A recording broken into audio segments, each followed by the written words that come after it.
This week's episode of Picking and Putting. This is Dr. Z here. I'm coming to you from the corporate studios next to Mount Fuji. As you can see in the background, I moved this week. It's been a long commute, but I'm rested and I'm here now for opening ceremonies. And this is you got through the quarantine. Yeah, this is as close as I can get, like 58 million miles away in my attic. But like Kornheiser says, you know, it is what it is. And there's Liberty Bill from his corporate studios. How you doing, Billy? Good. I'm ready to watch some skateboarding. First time at the Olympics. I'm going to check it out. Tony Hawk is going to be doing the analysis on NBC. Hey, I got to tell you something. You know what one of the first sports in the Olympics was that was eliminated in 1920? From 1900 to 1920, it was tug of war. That would have been one of my favorites.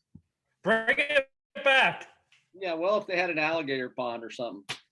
Well, today we're going to talk about the Olympics. Today's opening ceremonies. By the time any of you watch this, it's long gone from that. But Bill and I decided to talk about the Olympics, and he had the idea to pick out the song, you know, dun, dun, dun, dun, dun, dun, dun. Well, that's written by Leo Arnaud. It's called Bugler's Dream, and he was born in 1904 in France, and he died, believe it or not, at 87 in North Carolina, Hendersonville. Yeah. But I forgot one thing. I got to do some shout outs here. Quick shout out to Calamora Carlo. That was awesome. That guy at the British, or not the British, the Open, the champion golfer of the year. And the other one was, I don't know if you saw this on the national news, but it was local. The fireman who rescued a guy on a crane, and in downtown Charlotte, North Carolina, and they took him up in a hammock 40 stories to rescue this guy. I'm going, I could be a fireman, but I don't know if you can hang me from 40 stories. That's just crazy. Yeah, their scope of responsibilities is a lot more than fighting fires. They're always asked. They're always called to do that type of stuff. And thank God we have a bunch of cranes from all the construction down there. Yeah, it's crazy. I went to Carowinds with my grandchildren, and I rode the one. There's one called the Fury, and it's 33 stories up, and then your first drop. So you're frozen. Bill, yeah. Okay. We're going to have to start over.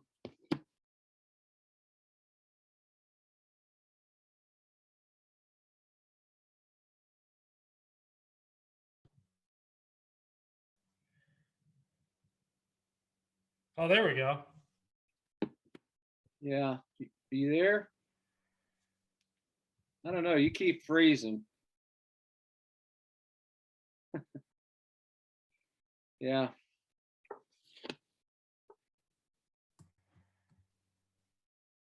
I don't know. You know, I never know what the deal is with that. Let's try again. You want to just start over, sign in, or just start over? Yeah. I'm gonna leave and I'll sign back in. Okay, try. See if we get a better connection. Okay.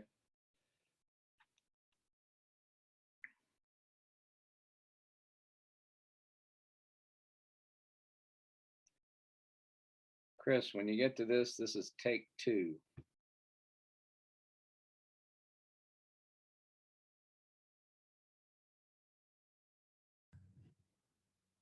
Are you still getting that sign says unstable? Yeah. I can't hear you. No, my connection says it's good, but you're freezing. Dang. Yeah, and I'm fine on mine. I mean, I'm not freezing to myself. I'm not sure what the deal is. I don't know how to fix it. I might try up. I can't. You're just coming in and out now. Your voice.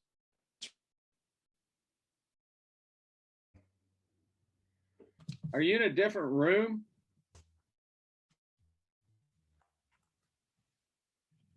No, I've been doing it downstairs lately, and I don't know why it's not working today. Is that where you are now, as opposed to where have you done it before, in an office or something?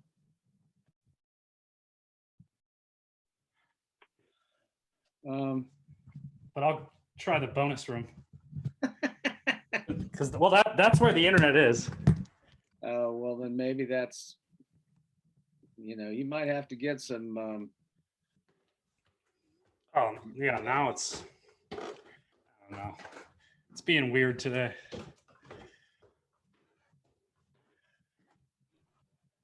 We could call this opening ceremonies with Bill. Dun, dun, dun, dun, dun, dun. Although he's not carrying a flag or anything. I just climbed the mountaintop. Yeah. Maybe you're with that Yersinia kid coming back to Charlotte. I think it's lights on here.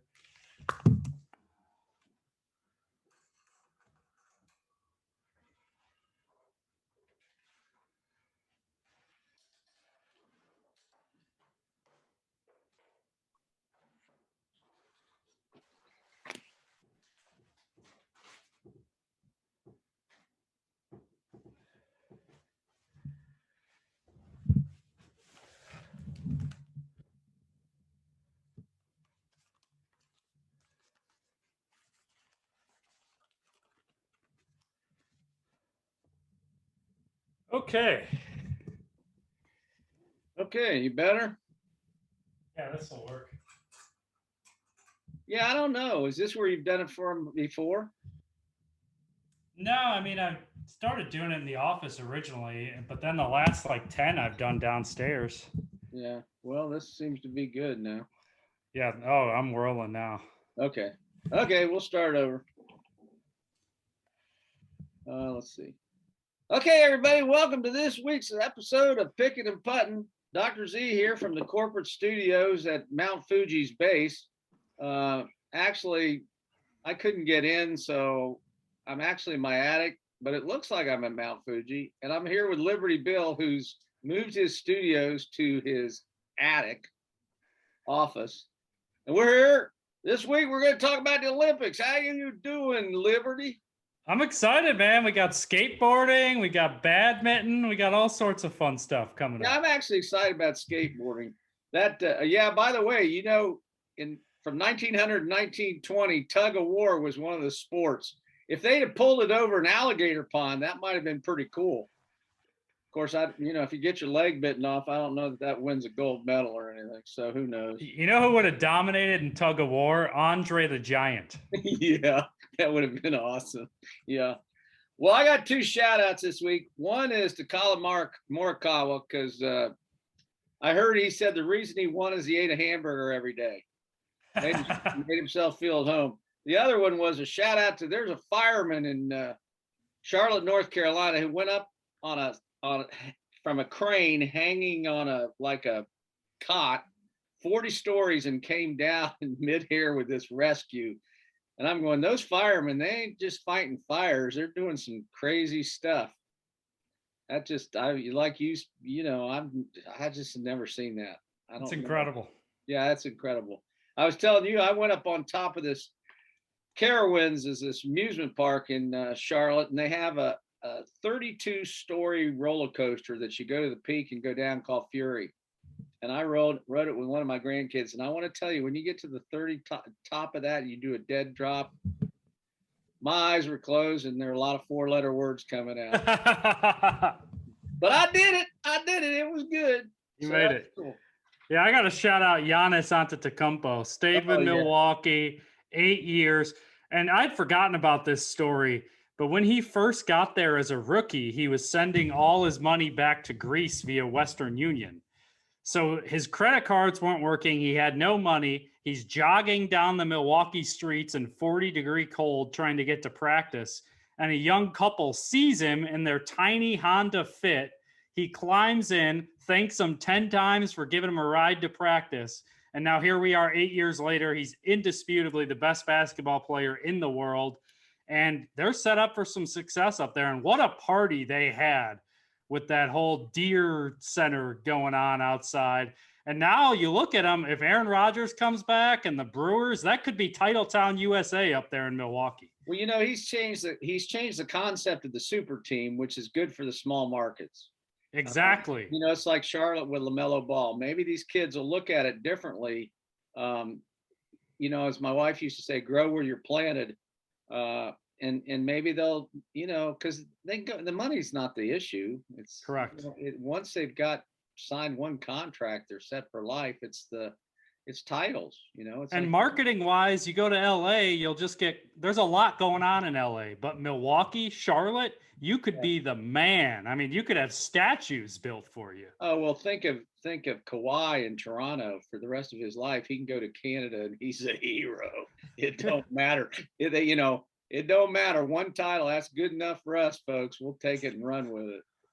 Well, we were going to talk today about the Olympics, and one of the things I brought up was the song was written by a guy named Leo Arnaud called Bugler's Dream, and it's dun, dun, dun, dun, dun. Yeah, you know that. And they do it when they march in and they play it and stuff. Oh, they do it in and out of every commercial break. And the thing is, I'll watch a ton of the Olympics, but I never get sick of that song. It's just soothing. Yeah, well, and the cool thing about that song was he wrote it in 1958, but the first time it was used was by NBC Sports at the 1968 Winter Games in Chernobyl. Oh boy.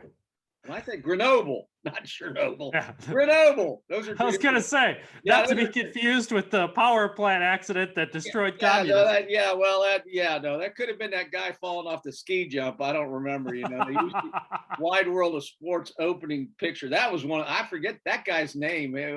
That was a famous scene. But, anyways, so he wrote this, and he was a famous musician, writer, composer, and he died in North Carolina in 91. So he was 87 years old. But he wrote scores for, I've got them all here, things that you and I wouldn't know about. I mean, he wrote the movie scores for Jumbo, Unsinkable Molly Brown, Strike Up the Band, Babes of Broadway, Sombrero. I mean, it's kind of cool to go back and look at these guys' history. He played the cello and the trombone. And that takes talent in and of itself. Yeah. Oh, the other Olympic, here's the other, as we're going to Olympic tidbits, John Williams, the famous composer of kind of this era when you talk about Star Wars and all those kind of things. And he wrote the Olympic fanfare in 84. And it was written for the LA Games. And do you realize that is the last Olympic Games that were profitable? Yeah. Think about that. So that's almost 40 years ago. Yeah, and that was really because of the new TV contracts, right? And the fact that LA already had the infrastructure. They didn't have to build a bunch of stadiums and housing that gets abandoned immediately. Yeah, and that's the part where these countries get sold on that. I mean, the classic is the last Olympics in Rio, and apparently the swimming pools and stuff are, growing algae and well, look at the countries that are signing up to do it. Russia, China, Brazil. These aren't exactly the most up and up countries. Yeah, I mean, I honestly believe if the Olympics are going to survive in terms of that structure going forward, they're going to have to go to sites in countries that have infrastructure already. Pick a site. I agree. Pick a winter site and a summer site, and then that's where everyone goes. Well, that's true. You could have a rotating kind of like the Rota and Open Golf in Europe. Exactly. Yeah, that's not. And you could have more than two. You could have 6 or something, and that means every 20 years you get the Olympics. Yeah, and I tell you, I don't want them in Charlotte. When I lived in Chicago, when they were part of the bid, we didn't want them there. I'd be good if they never came back to the USA. I love watching them on TV, but to your point, just throwing away money is not something we need to be doing. Yeah, it's crazy. Well, there are 28 sports, and this year they added 5. So there's 33 sports to the Summer Games. Like you're talking about, with golf added 4 years ago, and then baseball and softball are back. Oh, how about wall climbing? Oh That's a, yeah, that's a page turner. I I can't gotta wait check that out. oh, I can't wait to it's speed wall climbing. That's like the guys throwing the beanbags in the hole, and that's a whole they got leagues for that now. That's Oh, crazy. like the bags or cornhole, as some people like to Cornhole, call it. yeah. So that okay. So I got this one for you. This before we go off talk. By the way, that Yersinia, what's the kid's name? Chicago White Sox boy that said, "Okay, I quit." Oh, you're mean? Yeah, Oh, he's back now. they sent him back to the minor leagues. Well, now he said he retired, but he's unretired because Yeah. Tony La So Russa he, called him. yeah, and actually, him and Tony La Russa have apparently a really good relationship at this point. But if you're mean, just put yourself in his head. He's 28 years old. He's worked 8 years to get to the majors, and now, for the White Sox perspective, he's really just an insurance policy. They're never going to call him back up unless somebody gets injured. However, they have control of his contract for the next 5 years. So for him, I get why he's going a little crazy. He's like, if you're not going to bring me up to the majors, clearly I can hit. Why don't you release me and let me go somewhere else? And the White Sox are like, that's not how this works, man. Like, we'll have to trade you. So hopefully they trade him, because I do think he could be on 6 or 7 teams right now. But the White Sox are the best team in the American League. They don't have a spot for him. So I just hope the Yerminator goes somewhere else, because he's fun to watch play. And he's dominating AAA right now. His stats are ridiculous. Yeah, I agree with you. Well, it's like we're getting way off tangent here. That's like talking about your all this stuff. I'm tired of hearing about Aaron Rodgers, but the deal is, I think one of the guys is saying the team has control because they have him under contract, so they can go into the regular season, and even the only way. See, the deal is you say, okay, he can sit out a year. Well, if he sits out a year, that doesn't count, and it doesn't give him towards free agency. So either he has to come back and play some. So the idea would be, okay, let them get 4 games into the season and they suck, and then he comes back as the savior. Who knows? No, I'm with you. I'm tired because I think he's going to show up. I think the Packers are going to have a great season, and ESPN needs to find something else to talk about. Yeah, that story that Adam Schefter reported the other day had already been reported 2 months ago. They literally just needed a topic after the NBA Finals. They're lazy. I think Adam Schefter just has to be permanently assigned to the Michigan head football coach and leave it at that, because I just his news is not like the old the guy who was before him, who's not on much anymore, whose reporting I really liked. It's kind of like Sal. I trust Sal.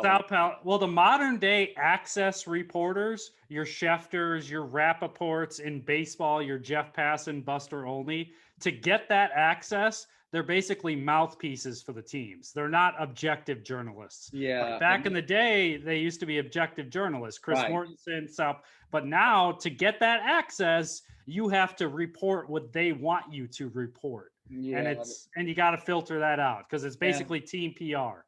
Yeah, I want to go back to the days of Stuart Scott and Kenny Mayne, where there was this respect, but not really. You know, Kenny Mayne is going to be part of the Olympics coverage. I saw he's Peacock, which it might get me to spring for a trial, because he's going to be kind of the nighttime host. Which, all due respect to Mike Tirico, I think Kenny Mayne will be a little more fun to watch. Yeah, well, they said what they're doing is that it's going to be only it's free streaming. Oh, it is free. Okay. On this event, it's free. Well, because they're going to try to get you hooked. But it's free streaming on all, and then they'll have it on all their platforms. Like CNBC. Once they get off the business stuff in the middle of the day, they'll be showing you wall climbing, because I'm looking forward for that. Okay, here's what I got to give you, because this is a lot of fun. And this one I looked up and I went, oh my goodness, that's crazy. Okay, so this is your quick 10-minute fire. Can you give me the most popular sport in the world? Soccer. Yes. Okay. You're not gonna get number 2, number 3, number 4. Give me number 2. And these are Olympic sports? No, the most popular world sports. This is across all countries. You got to understand. This isn't, So, Rugby. No. Cricket. well, it's in there. Cricket's number 7. Okay. Number 2, I'll give to because you never get it. Badminton. Wow. Badminton. And number 3, field hockey. Yeah, I never would have got that one. I mean, badminton, now that you say that, but field hockey, I had no idea. Yeah, I don't know. Well, then 4 is volleyball, which I can buy that because that's, you include beach volleyball and you got, Australia and all that stuff. Then you get to the real sports. Baseball's 5, tennis is 6, cricket 7.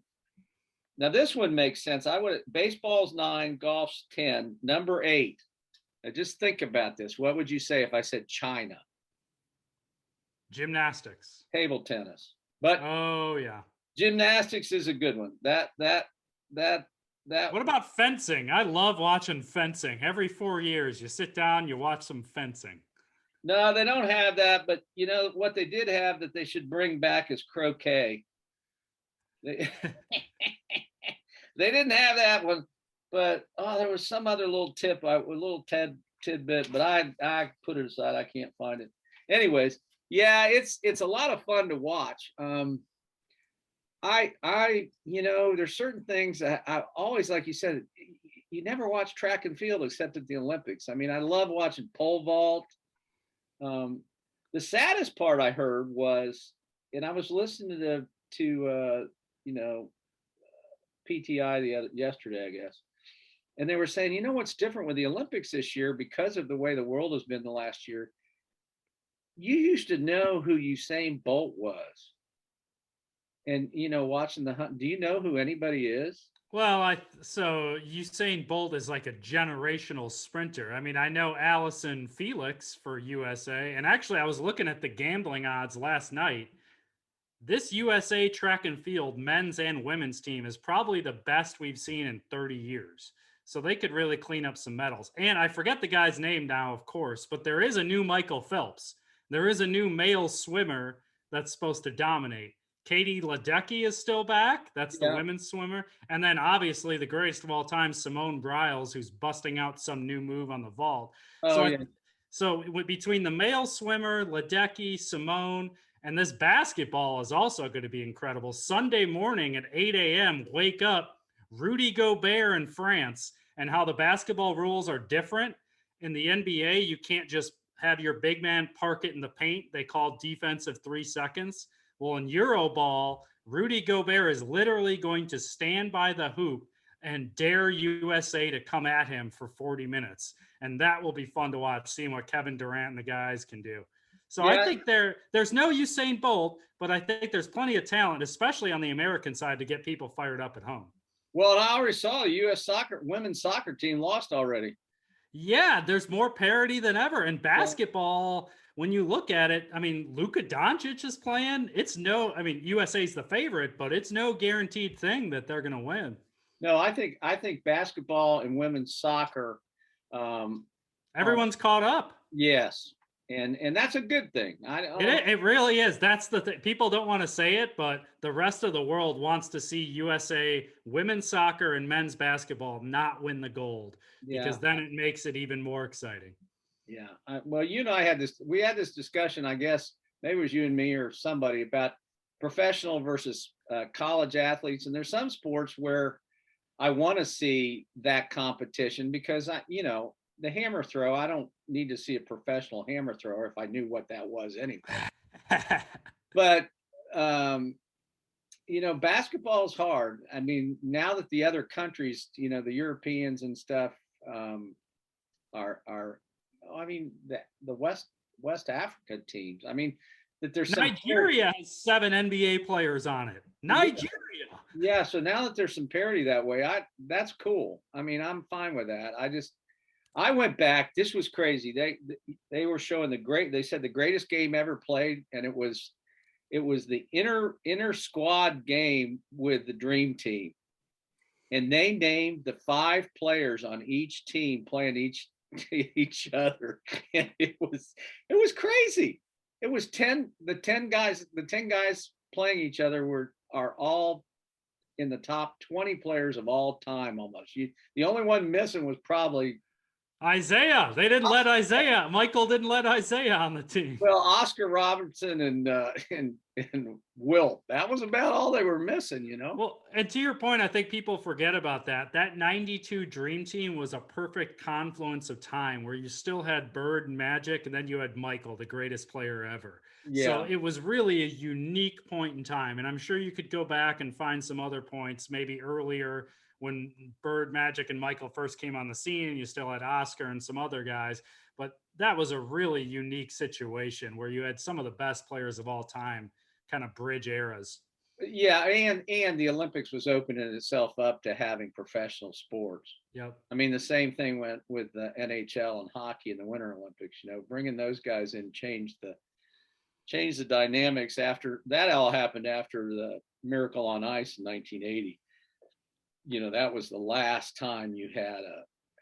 And people forget on that event that the Americans beat Russia, but they had to come back another game and I think beat Finland to actually win the gold.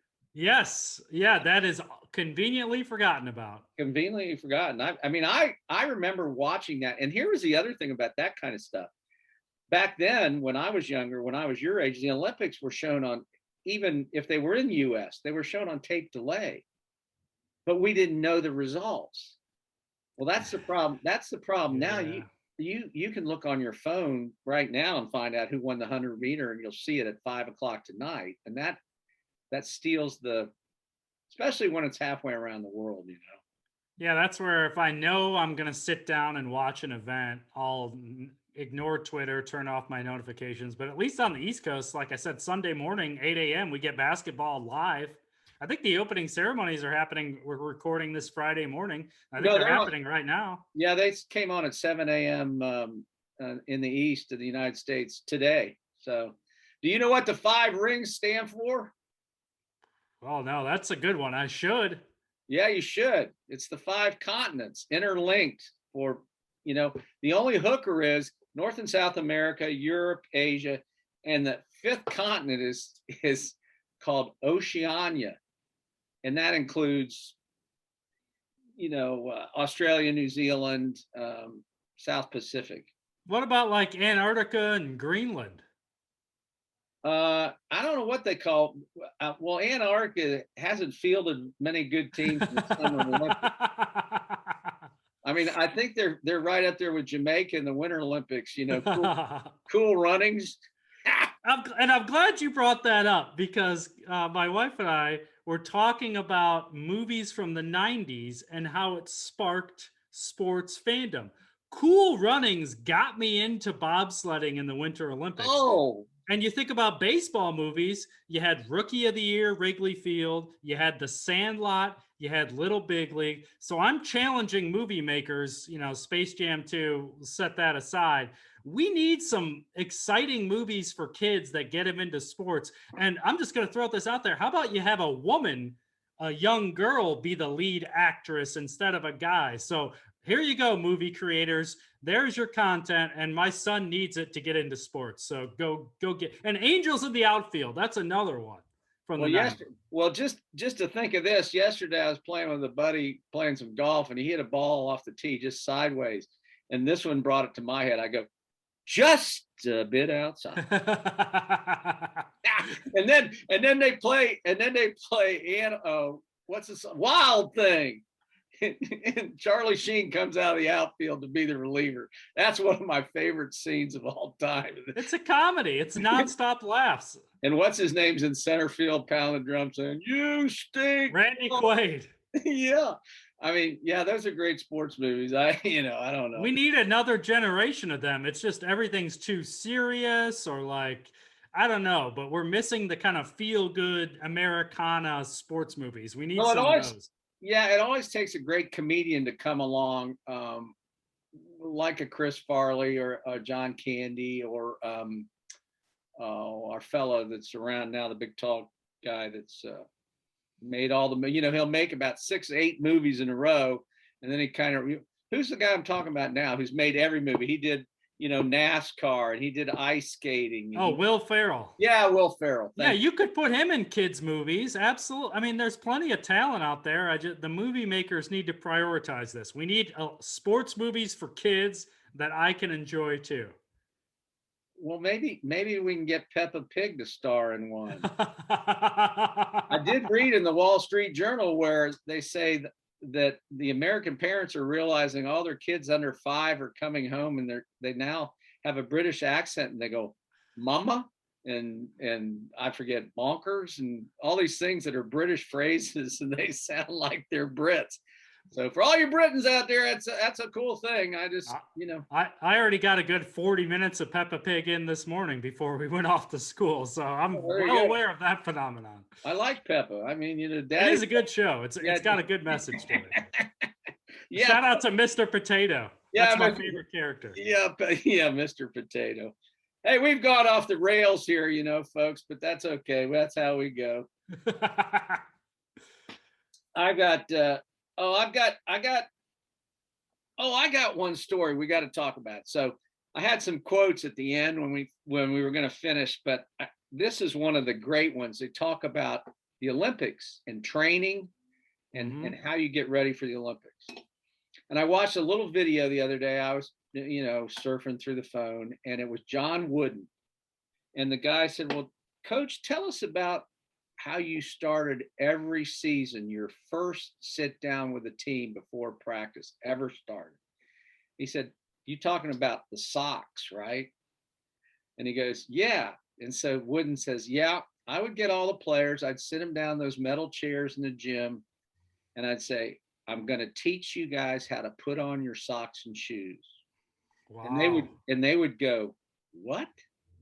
And the deal was, and you'll like this story. He said the most common problem was blisters on your little toe and your heel because you had wrinkles in your socks. So I would show them how to put their socks on. He'd take his bare feet, do this, and get no wrinkles in their socks. Then I would put on their shoes and show them how to lace them up tight, their Converse, whatever. And he said, "Here's the problem," and you parents all know it. Every time since these boys were kids, their parents always went in and bought shoes. And what did you do? You took one thumbnail longer than their toes, and that's how size shoes you bought because you wanted them to last, right? Yep. Well, so they've been wearing ill-fitting shoes for 15 years when I get them on campus. So he said, I teach them how to wear their socks. I get them shoes that absolutely fit them in that their toes go right to the end. And that's how we start our first practice. And so he said, I'm teaching him right out of the bed. It's kind of like the Marines say they teach you to make your bed so you accomplish one thing right away at the beginning of your day. I thought, what a great teaching tool. I mean, it gets you in a mindset of process, slow down, details matter, start at the bottom. There's a lot of symbolism there. That is great. I've never heard that before. That's incredible. Isn't that a great story? That's great. It explains a lot of his just methodical process. And you don't do it just to do it. You're very specific about how you're doing it. Well, and he was such a great teacher. I mean, Bill Walton said that program he carried around way back when, think about it. This man retired 45 years ago. He said the program he carried around, hell, nobody knows what that was. It could have been a menu from Pizza Hut. He said he never read it, never opened it. And the only thing he would tell you is when you first went out, they said, what was his team speech? And he said, well, the team speech was before we went out is, okay, I'm done. Don't look to me for help on the bench because I'm not playing. And if you go back and watch a tape of him when he coached, when the games were on, he would just sit there like this with his program. I miss that because these guys today are throwing temper tantrums over there, yelling at everybody. I like Wooden just empowering the players like that. Yeah, well, it's a bygone era. Well, is there anything else you want to talk about, Billy? Yeah, I do want to give a shout out to NBC actually, because I know how hard this will be to pull off. I was watching the team rowing last night, and I was going through the list of broadcasters for every event. They have found pretty much the preeminent expert. Michael Phelps is doing swimming. Tony Hawk is doing skateboarding. Vince Carter is doing basketball. They've got a really good broadcast crew. The graphics, they do a great job showing which country's in which lane, where the world record is, all that. So I do appreciate the way that they just make it easy to digest and enjoy the broadcast. And I know it's not easy. Well, you're talking about Michael Phelps. That's kind of his fingers right there. For you people that are listening, I'm sorry, but I'm putting two hands about. His hands are so huge. If you've ever seen him, I mean, no wonder he was so fast. I And mean, do you remember when his daily nutritional menu was floating around? He would have more calories for breakfast than you and I would have for 3 days combined. the first time I ever heard about that was John Havlicek. When John Havlicek played for the Boston Celtics in the 60s and 70s, his caloric, and he was 6'5", 170 wet, and his caloric intake per day was 10 grand plus. Crazy. Must have been doing some conditioning. Well, if you ever watch, that's one of those guys who went just ran up and down the court. Havlicek steals the ball. Yeah, that guy. I love that gravelly voice. Well, I got a couple quotes, and these are Olympic quotes. So there are two of them I got here, and one's funny and one's serious. One quote, and I don't know who said this one, but he said, "Wish me luck at the Olympics." Oh, just kidding. I'm on my fourth cupcake. Yeah, that one. Now here's a real one. So failure is inevitable. It's the people that keep trying who become successful. And we've all kind of heard that one, but Giannis, great example of that recently. Yeah, I gotta say, Giannis is he got the respect of all of his peers.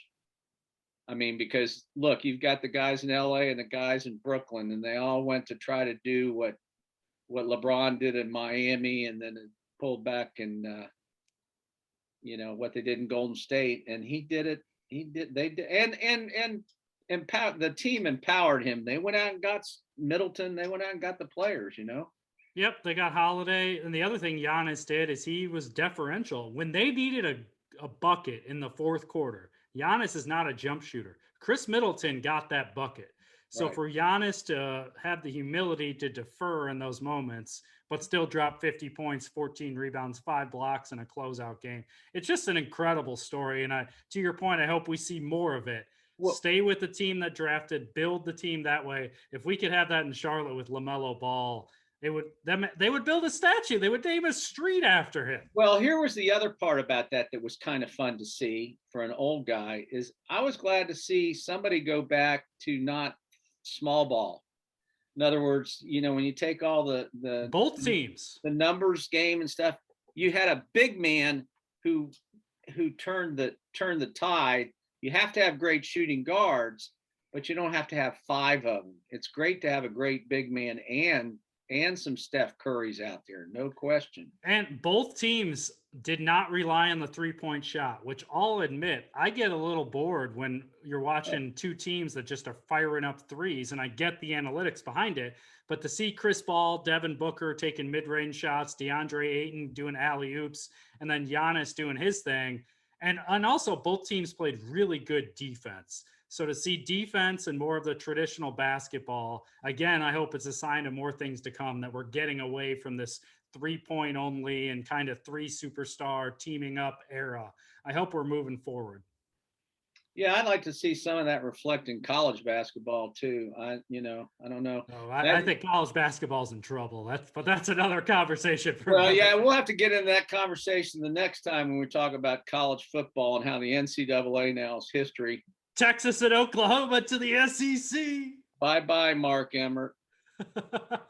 I mean, hope you saved some of that money. I'm sure he did. Yeah, I'm sure he did, because that's the end of that era. We'll talk about that another time, folks. Hook 'em. Yeah, hook 'em horns. Well, yeah, I think that'll just be the process towards, like I heard yesterday, there'll be a 50 teams league, and then they'll have 12-man playoffs or whatever, and there won't really be a Big Ten South. It'll just be the United States College Football League or something. Yeah, you'll have 4 16-team conferences: the Big Ten, Pac-10, SEC, ACC. But to your point, there won't be any rhyme or reason as to the geography or the rivalries or anything. And that'll be how it goes, and we'll see how that affects basketball. That's the part where no one's talking about. If these teams truly break away and you don't have the NCAA tournament, college basketball is dead. Oh, I agree. Oh, I got one more shot out before we go. Bobby Bowden. Got to give a chop to Bobby Bowden. He was college football in the 90s, and he made the ACC conference what it was. Yeah, he did. And he elevated Florida State and recruiting in the state of Florida. He was eloquent. He was Charlie Ward playing 2 sports. Yeah, he was just a wonderful guy. He's had a great life, and Chris Weinke. Yeah, I hope things go well for Coach B, and we'll sign off with that one. I think that's a little bit of a downer, but he's a wonderful guy, and I can picture him in that big. I think Saban got his hat from the big straw hat. So, anyways. Well, Billy, I look forward to seeing you again next time. Folks, tune in. It's Picking and Putting. We're on all the platforms. And who's going to win the gold medal in golf? Golly, who? You have to be motivated, and Ricky's not, or Irishman's not excited to be there. He didn't want to be there. Isn't Xander there? Yeah, I think it's going to be Xander or JT. Okay. Thomas, because they're excited to be there. They to wear the flag and everything, even if it's a great marketing opportunity, especially internationally. Well, especially for Justin Thomas. He had such a crap year when they jumped him early in the year, for polo and all that stuff. So I kind of pull for him, but I'd be fine with Xander. And, one of those guys will win a medal. Yeah. Whether they win the gold medal, I don't know, but we'll see. Yeah, I look forward to watching that. We'll be watching. Okay, guy. Well, I'll see you next time. It was real. Subscribe, rate, review, like, share, tell your friends. Tell people that aren't even your friends. Ring the bells and all that stuff. We'll talk to you later, Billy.